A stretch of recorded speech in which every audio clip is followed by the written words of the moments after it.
My job is to sell stuff on eBay, and I still think that that's weird. And the crazier part is that all the stuff that I sell comes from thrift stores and garage sales. So on Tuesdays, I show you some of the cool stuff that I sold. It may be highly profitable, it may have actually been a bad buy, and it might even make you say, what the heck?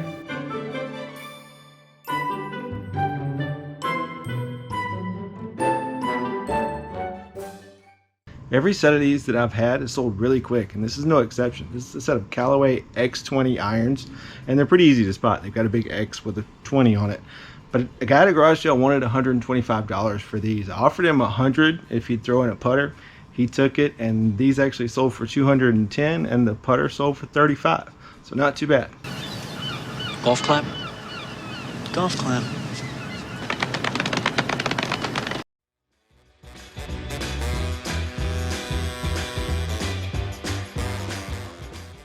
You guys already know I am a sucker for jerseys. If it's got stitched lettering or stitched name on the back, if it's a high quality jersey, I'm going to go ahead and pick it up even if I don't know who it is. Well, that's kind of the case here. I picked up this San Francisco Giants Pablo Sandoval jersey, and when I picked it up, somebody actually commented on the video that I should put Panda in the title. Well, I did, and apparently that helped. This thing sold for $105, so shout out to whoever that was. I can't remember, but appreciate the tip. Also, this one actually has like a patch on it from the World Series from 2010. I think that's why it sold for so much. But $475 and $105, that's pretty good for a jersey. It's activated until the third week of August. Into center, at the wall, another. Pablo Sandoval with a 3-homer game in World Series game number 1.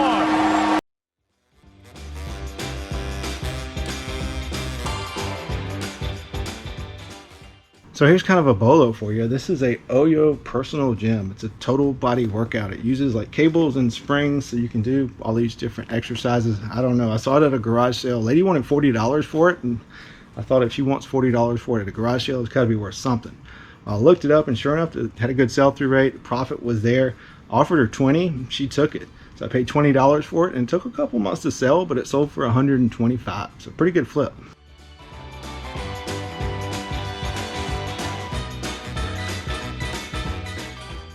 I know I've mentioned it before, but it bears repeating that Nike quit making golf clubs. Their value keeps going up, and they're getting harder and harder to find. So when you see them, you probably at least want to look them up. This kind of proves my point. This is a set of Nike Vr Wedges. Got the approach, the sand, the lob wedge. They're forged wedges, so that makes them a little more valuable, but I paid $20 for these. They were in a bundle of stuff at a garage sale, and they sold in about a week for $250. So definitely be on the lookout for Nike stuff.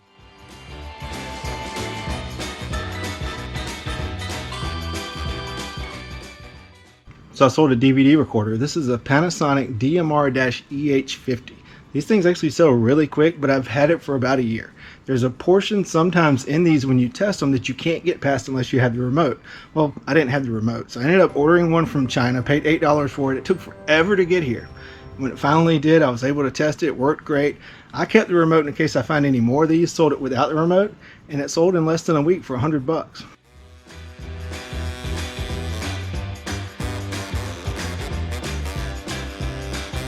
Okay, so I'm pretty excited right now. I've got the mental capacity or the thought process of about a 5-year-old. So I've been waiting to say this for about a month now, and it's finally time. You guys ready? I sold a Fanny Lifter. That's right, that's what these are called. They're actually just plastic stools. Paid $2 for them from a thrift store. They're used for working out and doing some exercises, made by a company called The Firm. And they actually sold for $142 for these two little plastic stools that I paid $2 for.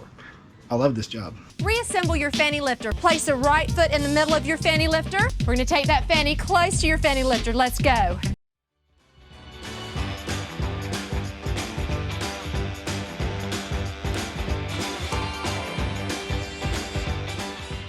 T-shirts at our Goodwill are only $1.50, so if I see something cool and it's in good condition, I'll go ahead and grab it. Like I said, paid $1.50 for this Jimmy Buffett's Margaritaville t-shirt. It's made in USA vintage from the 90s. and it sold for $17. I honestly thought this shirt would sell for a little more than it did, but it's a vintage Jay Leno shirt from the 1980s. It's single stitch, made in the USA. Paid, I believe, 50 cents for it from a garage sale. Thought it was cool, and it took about a year to sell, and it sold for $21.95. I definitely thought it would sell for a little more, but happy to have it. Not much profit on this one at all. Paid $6 for this Jurassic Park Genesis game. I actually saw a bunch of Genesis games at Goodwill. I was kind of shocked. They wanted $6 a piece, so I decided to buy all of them. Overall, I made a pretty good profit, but this one by itself, 6 into 17, not so great. So I don't know much about vintage colored pencils other than some of them can go for some really good money. Took a shot on these. They were at a garage sale. They only wanted 50 cents for them. Thought they were pretty cool. They're actually not new, they're used, and they still sold for $24. So I've been calling this guy Grandpa Ken, but really he's from the Hart family. And honestly, I have no idea what that is, but he's the grandpa from the Hart family. It's the Hart family. Fun is being part of the family that's all Hart. Pretty mom and baby. Dad and baby brother too. Baby's playset and each doll set sold separately. A darling family. Mom will change you right away and get you both dressed for play. Daddy says, careful there. Whoa, that ribbon. Mom will fix your pretty hair. Sharing fun all day is the Hart family way. The Hart family dolls, mom and baby, dad and baby. Each set sold separately. Baby's playset sold separately too. From Mattel. Yeah, Google lensed him when I found him. He was in a bag of Barbies from a thrift store. Paid a couple of dollars for him, and he sold for $46.50 in a couple of months. Actually, buyers all in like $74. It sold through the global shipping program. Sold some newspapers, or I guess maybe newsletters. They're the Trinity News from Trinity Lutheran Church in Fort Worth, Texas. And they're from 1948 and 1949. I basically got pennies into these. I bought a big bundle of ephemera from a yard sale, and they sold for $21. The cool thing is the buyer actually sent me a message, asked me if I could ship them out as soon as possible because they were going to be used in their play, their performance of Bright Star. So hopefully it'll get down there pretty quick going to Florida and they can use it in their play. Definitely pretty cool. Picked up this pair of Ariat boots from a garage sale, and at first glance they look like they're in really good condition. Paid $5 for them and thought I could get a pretty good bit of money. They are a smaller size, but unfortunately they've actually got like some chewing marks or something on the back here, so not in great condition, and they sold for $37.50. Odyssey Putters, they always sell, and they can sell for some really good money. This is an Odyssey O-Works Black Edition putter.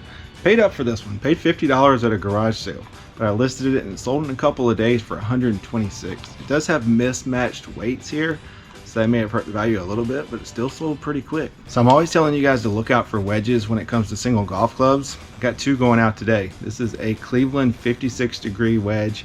Paid $5 for it and it sold for $42.50. And this is a Mizuno JPX 825 gap wedge. Be on the lookout for Mizuno clubs. They're pretty high end.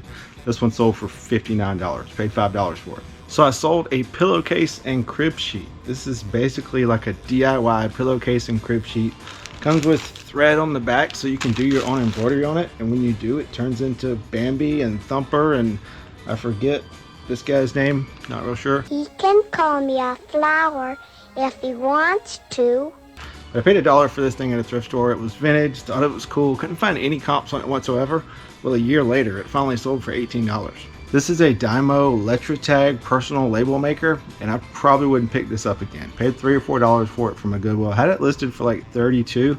Finally got an offer after like a year and a half for $25. Decided to take it. So probably wouldn't pick this up again. It's a slow seller for sure. There are some serious collectors out there that'll pay good money for older Ben Hogan stuff, but not everything is worth picking up. One key that you can be on the lookout for is if it says forged right here on the hosel. It's a good indicator that it might be worth something.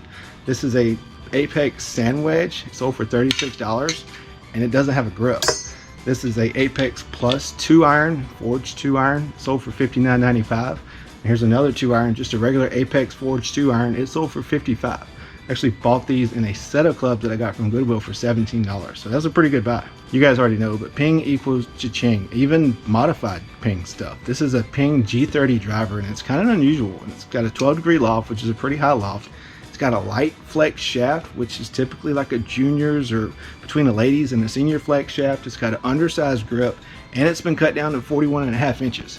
Even with all those modifications, it sold for $85. I got about $10 into it, so that's pretty good. Now typically these do sell for a little bit more, but I'll take it.